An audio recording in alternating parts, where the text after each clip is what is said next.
घातला दुकान देती आली असे दान, संत उदार उदार झाले अनंत वाढला.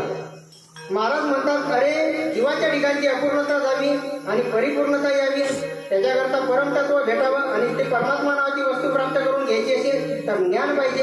आणि मग ते ज्ञानाचं दुकान कोणी घातलंय तर संतांनी घातलंय. घातला दुकानच देती आली असे दान, या अभंगाकडे महाराज आले.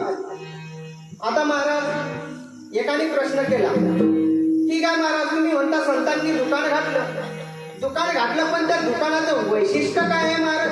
काय आहे आमचं नेमकं त्या दुकानामध्ये? तुकाराम महाराज म्हणतात, तुला वैशिष्ट्य सांगू या दुकानाचं. अरे घातला दुकान पडिये तैसा आईवान, एक प्रमाण असं आहे महाराज. घातला दुकान पडिये तैसा आईवान, वान याचा अर्थ प्रकार. अरे तुला ज्या प्रकारचं पाहिजे ते या संतांच्या दुकानामध्ये भेटते महाराज. त्याच्याकरता मी उदाहरण दिलं होतं कापडाचं. तो म्हणाला, महाराज बरं ठीक आहे, तुम्ही म्हणता की संतांनी दुकान घातलं आणि त्या दुकानाचं वैशिष्ट्य सांगता तुम्ही की पडिये तैसा आईवान. तुम्हाला काय असं वाटते की आमच्या गावामध्ये अशी दुकानं नाहीये?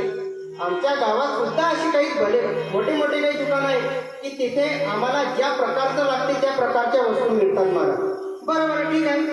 दुसरं प्रमाण घे, संत सजनी मांडले दुकान, संत सजनी मांडले दुकान, संत सजनी मांडले दुकान, संत सजनी मांडले दुकान.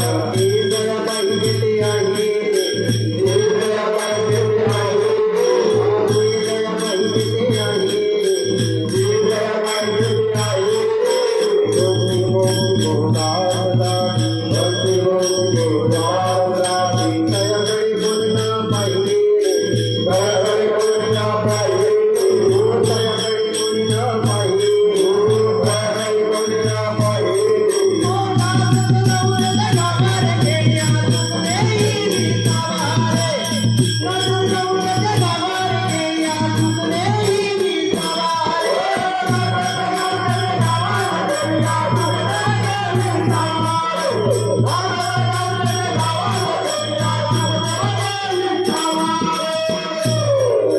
संत सजनी मांडले दुकान, जी दया पाहिजे ते आहे रे.